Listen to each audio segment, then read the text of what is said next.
Hey everyone, welcome back. Today we're going to be diving into some seriously deep questions, like who are we really, Yeah. at our core? Oh, I love that. That question of self-discovery. It's fascinating how it just keeps coming up again and again across different cultures and, across history. And today we're turning to the teachings of this really interesting Indian sage, Ramana Maharshi, to help us explore that. Yeah, and for this deep dive, we're going to be looking specifically at a collection of his writings. They're called Who Am I?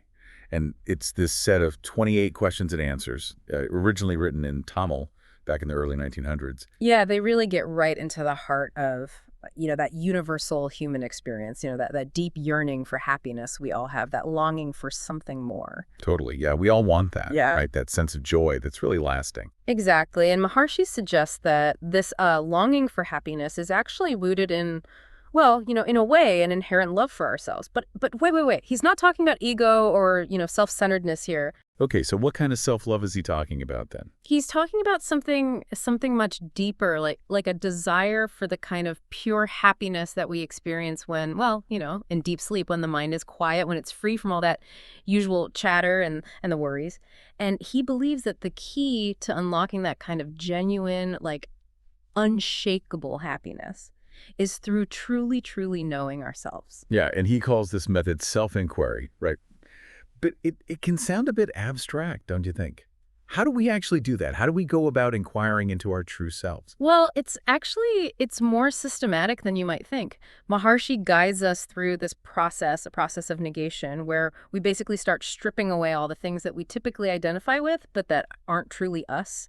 He says things like, I am not the body, I am not my senses, I am not even my thoughts. So it's almost like peeling back the layers of an onion. You're trying to get rid of all the external stuff, to reveal that core essence within. Precisely. He even lists out specific things like our five senses, the energy that's flowing through us, even the subconscious mind, right? Hmm. Where we store all those memories and past impressions. He negates them all. And think about it for a second. Have you ever felt a sense of you that's deeper than those physical sensations or the constant chatter in your mind? I think so, yeah. There are times when I feel a sense of peace or presence that seems to kind of go beyond all of that. Yes. And that's exactly what Maharshi's getting at. And the really surprising conclusion that he reaches after negating all these things is that what remains is pure awareness. That's the I that we truly are. So we're not our bodies, our thoughts, or even our emotions. It's kind of mind-blowing when you start thinking about it that way. Mhm. But what exactly is this awareness? It seems, I don't know, pretty intangible. Yeah, and Maharshi actually describes this awareness as existence consciousness bliss. It's our true nature, unchanging and ever present. I think a helpful way to understand this is to think about a time when you might have mistaken something for something else. Oh, like that classic example of mistaking a rope for a snake in the dark. You get all freaked out until you realize it's just a harmless rope. Exactly. That's the analogy that Maharshi uses. He says that our belief in the world's reality, much like that illusory snake, it actually prevents us from seeing our true self, which is this pure awareness. Hmm.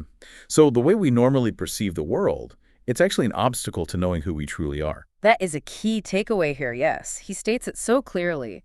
When the world appears to be real, the self does not appear. And when the self appears, shines, the world does not appear. So if we're constantly caught up in the external world, in our desires and anxieties and all of that, we miss out on that inner reality. And that's the source of true happiness that he keeps talking about. Okay, yeah, I'm starting to grasp how easily we get distracted by all those external things. Yeah.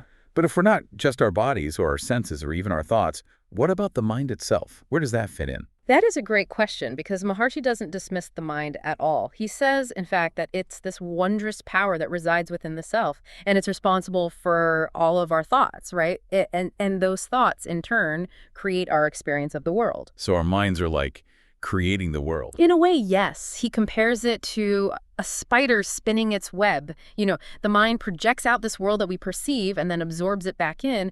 But here's the crucial part. The mind itself isn't independent. It always depends on something more fundamental. So the mind is more like a tool Mm-hmm. or maybe a process rather than the ultimate reality. Think about it. In deep sleep, when the mind is quiet, the world as we normally experience it disappears. Poof, gone. And that really points to the fact that the mind, while incredibly powerful, is not the ultimate source of reality. Okay, so if the mind is constantly generating thoughts and kind of shaping our reality, how do we even begin to quiet it down? Well, that's where Maharshi's practice of self-inquiry comes in. He presents this core question, who am I, as like the primary tool for taming the mind and achieving self-realization. And it's not just a philosophical inquiry, like a thought experiment. It's an active practice that we can engage in. So it's more than just pondering the question, right? It's about actively using it to kind of shift our awareness. Absolutely. He instructs us to trace the I thought back to its source.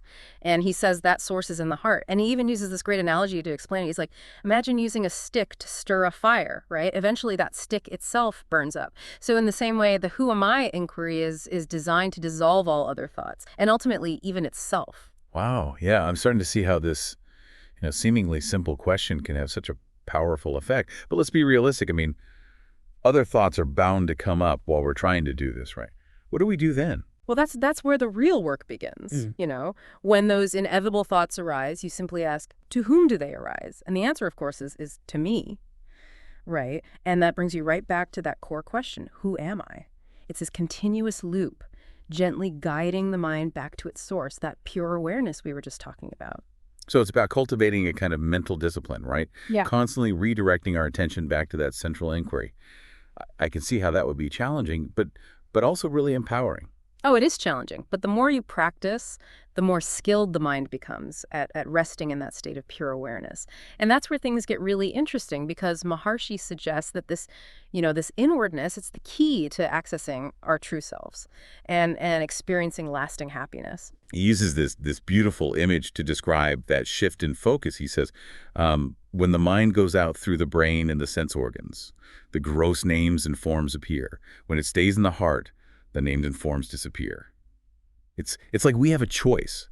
Right. Be captivated by the external world or to really delve into the depths of our own being. And that choice, as we'll see, has some really profound implications for how we experience the world and, whether we find true happiness or continue to kind of chase after all those fleeting pleasures. Well, this whole idea of self-inquiry has definitely captured my attention. But before we go any further, I'm kind of curious about something. Maharshi mentions these other means for quieting the mind. Are there other practices that can kind of help us along the way? Or is this purely like a solo mission? Yeah, it's interesting you mentioned those other means of quieting the mind because, it makes me think about my own life and how often I try to, like find peace through external things, Yeah. like, taking a walk in nature or listening to music or things like that. But is Maharshi saying those things are useless? No, not at all. He actually acknowledges practices like, breath control or meditation on specific forms or images, even chanting mantras. He even mentions dietary choices. But he sees them more as, like helpful companions along the journey rather than the main path itself. So they can make the journey a bit easier, but they won't get us to the destination on their own. Yeah, that's a great way to put it. Take breath control, for instance, Mm-hmm. It can definitely help to calm and focus the mind, which, makes it easier to then engage in self-inquiry. But it's kind of a temporary fix. So like hitting the pause button on all the mental noise, but eventually we have to press play again and face the music. Exactly. And Maharshi makes this interesting point about this. He says, the source of both the mind and the breath is the same. So controlling one can influence the other, but it won't eliminate the root cause of our restlessness. This is that persistent sense of that ego that we're trying to dissolve through self-inquiry. Precisely. And that's why he emphasizes that, these other techniques, while helpful, they're really just aids. It's only self-inquiry that can actually address the root cause of our suffering. That mistaken identification with the ego. Yeah. What about those other practices, though? Like meditating on a form or chanting. Do those help us dissolve the ego? Yeah. I've always been a bit curious about those types of practices, especially chanting mantras. Like what's the point of repeating sounds over and over again? Well, Maharshi explains that focusing on a specific image or a sound can actually be incredibly useful for taming a restless mind. It's like giving a distracted elephant a chain to hold in its trunk. So the elephant becomes absorbed in that one thing, and it's less likely to wander off and cause trouble, right? So it's a way to harness the mind's energy and kind of direct it in a more focused way. Yes, and when the mind becomes one-pointed, it's much easier to then engage in self-inquiry. It's like clearing a path through, all this dense undergrowth to make it easier to see where you're going. Yeah, yeah.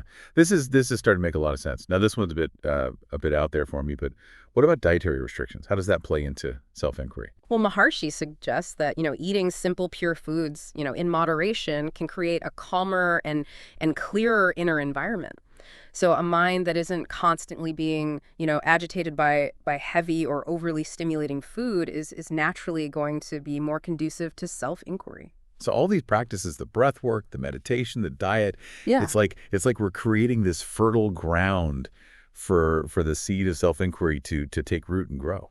A beautiful way to put it. And it's important to remember that this is a lifelong practice, not a one-time fix. He compares it to defending a fortress. Yeah. As long as the enemies are still lurking within, they're going to keep trying to escape and cause chaos. But as we become more vigilant, addressing those thoughts as they arise through self-inquiry, we gradually conquer that fortress of the mind. Yeah, I imagine this whole process can feel pretty daunting at times. What about those moments when doubts creep in? Like, can we really dissolve lifetimes of mental impressions, ingrained habits through this practice? Is that even possible? Oh, those doubts, those are totally natural, and Maharshi actually addresses those doubts directly. He assures us that regardless of our past actions, persistent self-inquiry will lead to success. Okay, well that's reassuring. But what about this whole idea of good and evil? If the mind is responsible for both virtuous actions and harmful actions, doesn't that mean that we're inherently flawed in some way? I struggle with that sometimes. Yeah. Maharshi offers a different perspective on that. He says the mind itself isn't good or bad. It's simply influenced by what he calls auspicious and inauspicious impressions, these tendencies that we've accumulated over time. So it's like those past experiences, they kind of shape the lens through which our mind perceives and interacts with the world. Exactly. It's not about judging ourselves or labeling ourselves as, good or bad. Maharshi encourages us to shift our focus from, self-judgment to self-meditation, allowing those impressions to naturally dissolve through that process of inquiry. That makes so much sense. Yeah. It's about recognizing how our past shapes us without getting trapped in all that guilt or self-blame. Instead, we can use self-inquiry to kind of gently disentangle ourselves from those old patterns. It's a more compassionate approach, wouldn't you say? And it leads us to this truly radical statement from Maharshi: what exists in truth is the self alone. Whoa, that's a bold statement. So if the self is the only true reality, then what about the world or even God? Where do they fit into this picture? He says they're like appearances in the self, similar to how we might see a shimmering reflection of, silver and mother of pearl. They seem real, but ultimately they're not separate from the self. We perceive them as distinct, but that perception is part of the illusion. So the ultimate goal of self-inquiry is to kind of transcend that illusion of separation, to see through the apparent diversity of the world to the underlying unity of the self. You're getting it. He describes this ultimate state as silence, where that I thought completely disappears and the self is revealed as the sole reality. It sounds a lot like waking up from a dream. You suddenly realize that all those seemingly separate characters and events were just projections of your own mind. It's both fascinating and a little unnerving to think about. Oh, it's a profound shift in perspective for sure. And speaking of dreams, Maharshi actually has some fascinating insights about, the nature of the world and our experience of happiness that we'll explore next. But before we do, is there anything, standing out to you so far, or any questions popping up? This whole conversation about the self being, the ultimate reality has got me thinking about the idea of God. Like if we're already divine in a sense, what role does surrendering to a higher power play? Yeah, that's a really profound question, and one that Maharshi actually explores in his teachings. He describes God as this force that effortlessly governs the universe, much like the sun effortlessly radiates, light and warmth. So it's not about a God who demands obedience or punishes us for our mistakes, but more like this universal principle that kind of guides and sustains everything. That's a beautiful way to put it. Maharshi uses this simple analogy to illustrate this. Imagine riding on a train. Yeah. Why would you carry all your luggage on your head when you can simply place it on the luggage rack and let the train do the heavy lifting? Oh, I love that analogy. It really makes surrendering to a higher power feel less about like giving up control and more about, trusting in a greater wisdom that can support us. Exactly. And ultimately he says the greatest form of devotion is surrendering to the self, remaining in that state of constant self-awareness, recognizing that we are, already connected to that divine source. So it's not about worshiping, an external deity, Yeah. but rather about realizing the divine within ourselves. It seems like there's this natural connection between this idea of surrender and the concept of non-attachment that Maharshi talks about. Yes, you're right to connect those two. He describes non-attachment as the immediate destruction of thoughts at their origin. Yeah. It's not about suppressing thoughts or pretending they don't exist, but rather about preventing them from taking root in the first place. So it's like we're weeding a garden. Yeah. Gently plucking out those unwanted thoughts before they have a chance to grow into, full-blown weeds. A perfect analogy. He compares it to a pearl diver, who dives deep into the ocean with this unwavering focus, seeking only that precious pearl. We too must dive within with that same unwavering intention to discover the pearl of our true self. That sounds like a demanding journey, but also incredibly rewarding. Does Maharshi talk about the role of a spiritual teacher, a guru, in all of this? Can a teacher help to kind of guide us along the way? He acknowledges the importance of both God and the guru in showing us the path, but ultimately he emphasizes that liberation is a personal journey. We each have to do the inner work. So they can provide the map, but we're the ones who have to actually walk the path. Precisely. And we each have our own unique eye of knowledge, as he calls it, that we must use to see the truth for ourselves. Yeah. He poses this provocative question: does he who is Rama require the help of a mirror to know that he is Rama? Meaning that we already possess the inherent capacity to know ourselves, but sometimes we need a little help remembering that truth. Yes.